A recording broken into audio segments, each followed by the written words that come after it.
Try that. There we go. I'm glad I got that off my chest. Thanks, everybody. Thanks for listening. Thanks for being here, really, in the midst of inclement weather. I really am proud of all of you.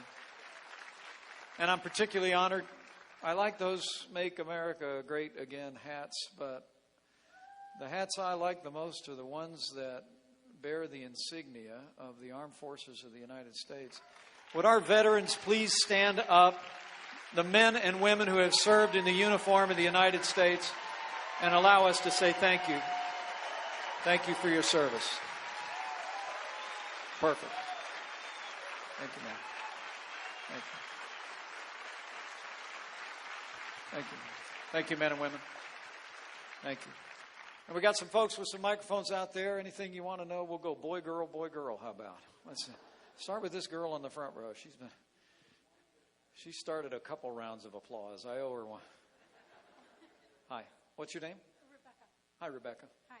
Is that on? Oh, okay. I do have a question now. I heard, and I don't understand the entire context of it, that most of the jobs that have been created in the last several years here in America were not given to Americans. How will Mr. Trump and you change that?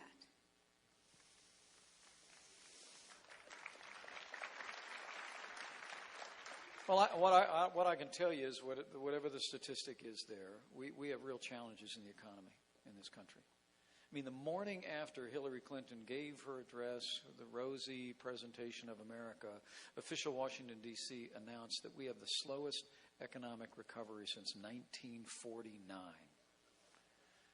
That's 10 years before I was born. 1.2%. And the American people know it. I mean, real incomes in this country have not risen for more than a decade. And people are struggling, and they know that. What I can tell you about Donald Trump is that the first thing he's going to do, you all in Arizona know more about this than most, he's going to build a wall. He's going to secure our borders, and he's going to enforce the laws of this country. Okay?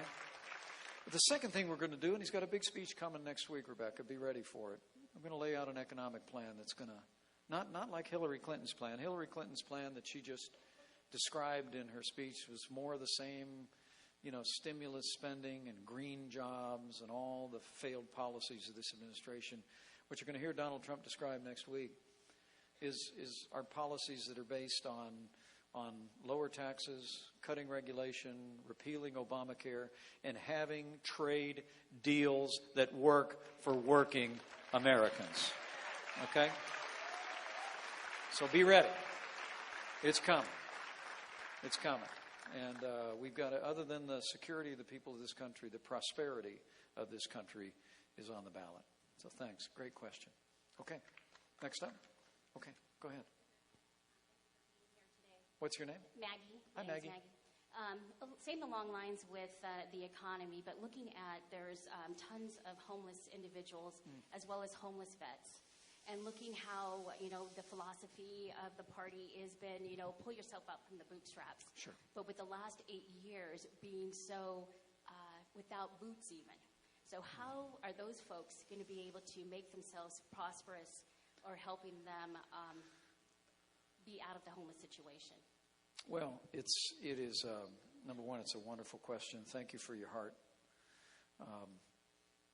I'm very proud of efforts that we've done in the state of Indiana, if I may brag on the Hoosier State for a minute. We've made incredible progress for our veterans. We established goals for state contracting with veteran-owned businesses. We more than doubled the budget for the Veterans Affairs Administration in Indiana.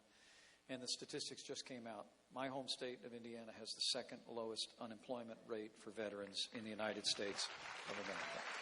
Okay? There's ways you do it.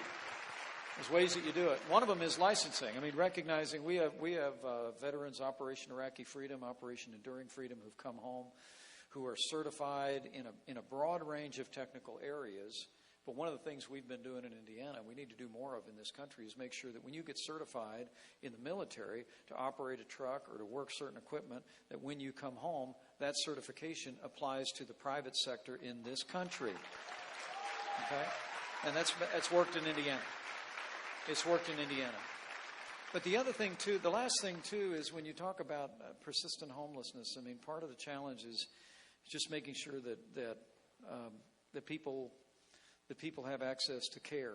And in the state of Indiana, we're home now of the most innovative Medicaid program in the United States. You know, once we repeal Obamacare, and we're going to repeal Obamacare, lock, stock, and barrel.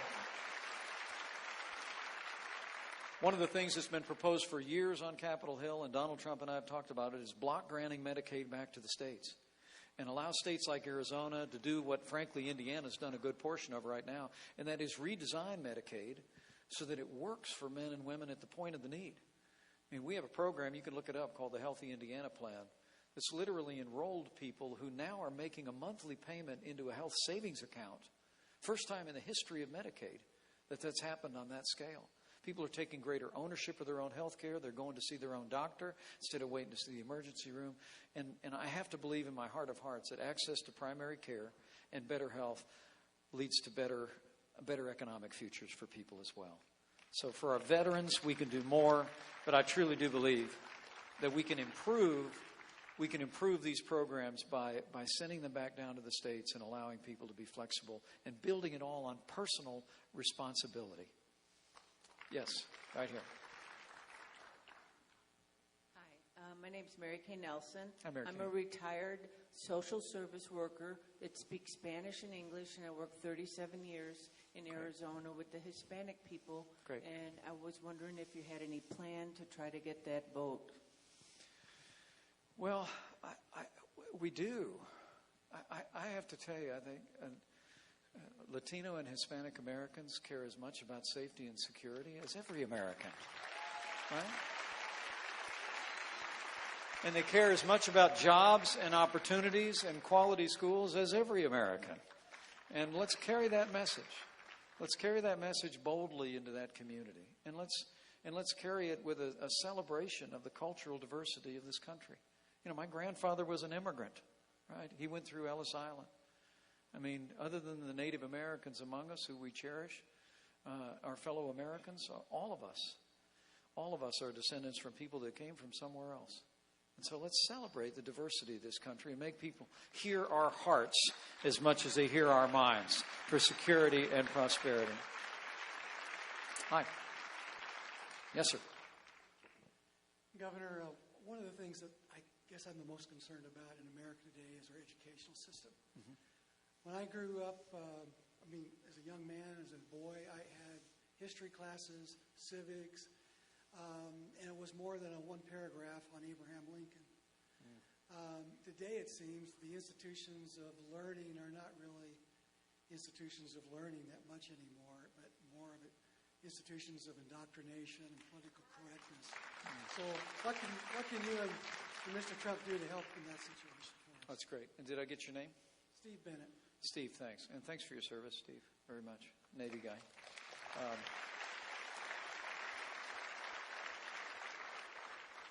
Look,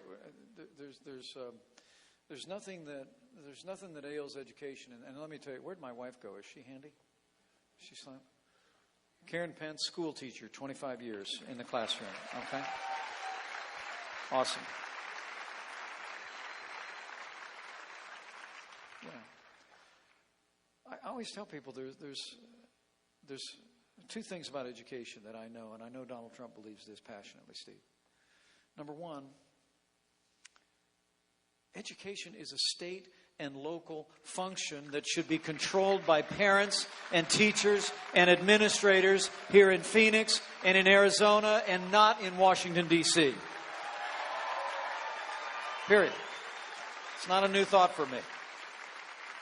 So I get elected to Congress in the year 2000. My first year, I'm all excited, fired up. There's a Republican president. First bill he sends us is called No Child Left Behind. It's the largest increase in the Federal Department of Education since Jimmy Carter invented it. Okay? And I was one of 50 members of the Republican Party that oppose No Child Left Behind, and thankfully, Congress just repealed it, okay? I mean, Washington... I mean, my attitude about schools is Washington, if you want to send resources, fine, but not red tape. All right, we got this. The second thing, and I'll tell you something Donald Trump is incredibly passionate about, is that parents ought to be able to choose where their children go to school regardless of their income or area code. Okay? He's passionate about it. He really is. And then I think all the rest of this stuff sorts out. You empower parents with more choices. You create more accountability at the local level. It'll all get sorted out. All right? And so I appreciate your question. It's a wonderful one. Okay. In the back, thanks. Hate turning my back. I'm a biker too. I was on a Harley Davidson Friday. Good bike. I did. I was on a motor, and I saw somebody tweeted a picture of me on the Harley. I didn't, and it said, "Born to be mild." True. I loved it. I'm going to get a T-shirt. Sir, welcome to Phoenix. Thank you. On August 31st of this month, Okay. the Phoenix City Council is slated to vote on a sanctuary city measure. It's called Municipal IDs for Illegal Aliens. Okay? What this program does, it rolls out the red carpet for those who are undocumented or illegal to partake of taxpayer-provided services and programs. Right. This is going to pass on the 31st of August unless there is an uproar across America about these programs. These programs are spreading across the nation like a cancer. What will the Obama, sorry about that. Yeah, nothing. Yeah, nothing. What will the Trump administration do in order to stop this cancer from spreading? Tell me your name. My name is Vince Anselmo. Vince, thanks for your service in Vietnam. You're welcome. Welcome home. Donald Trump has been very, very clear about opposing sanctuary cities.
Thanks for getting that joke. I think it's because of relationships. And so what I would hope to be able to do, and I think Donald and I have talked about this, is to be a partner in taking the agenda of this president to Capitol Hill and to governors around the country, and saying, here's what is the vision of the American people expressed in this 45th president, and let's go make policy. Let's pass laws. Let's lift the burden on the American people. Let's support our military. Let's make the right appointments to the Supreme Court, and to be a full partner with him in advancing his agenda is my ambition and my commitment to you, Spunky. It really is. Okay, last one. Hi, thank you. What's your name? Hi, I'm Kira Bose. I'm 11 years old, 6th grade. Kira, is it? Yeah, Kira. Nice to meet you, Kira. Thank you. I know we're all talking about Mexico and how the borders are getting overflowed above the wall, but what about ISIS? Like, in terms of military power, what's going to happen about that? Yeah. Give her a round of applause.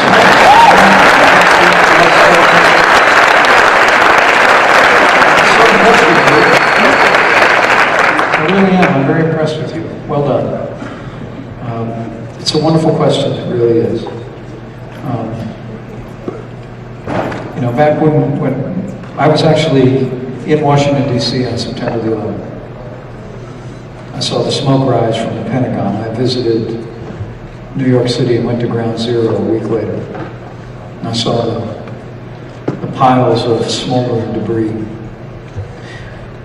We went after an enemy then that we were hunting down in the mountains of Jalalabad in Afghanistan. Al-Qaeda was a group that we were having a hard time finding. What I would submit to you is that we know where ISIS is. They have what they call a caliphate.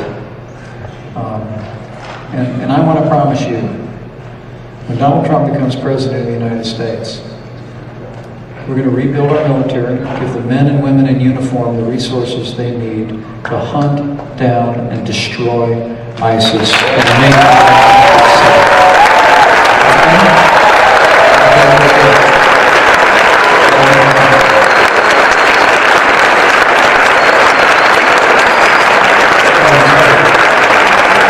Well, I want to thank you all for coming over here on the stream to be here.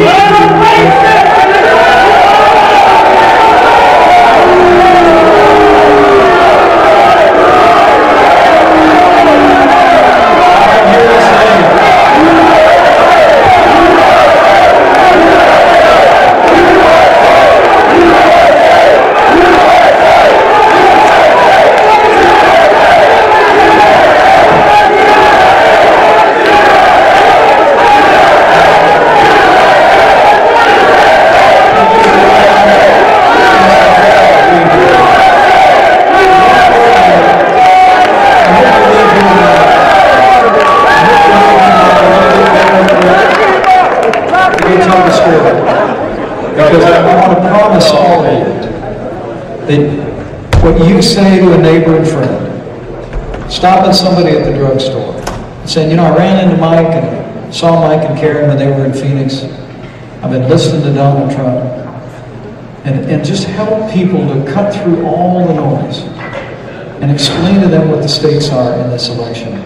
I know that if we do all that we can, each of us in our individual lives, we're going to make this good man the next president of the United States of America.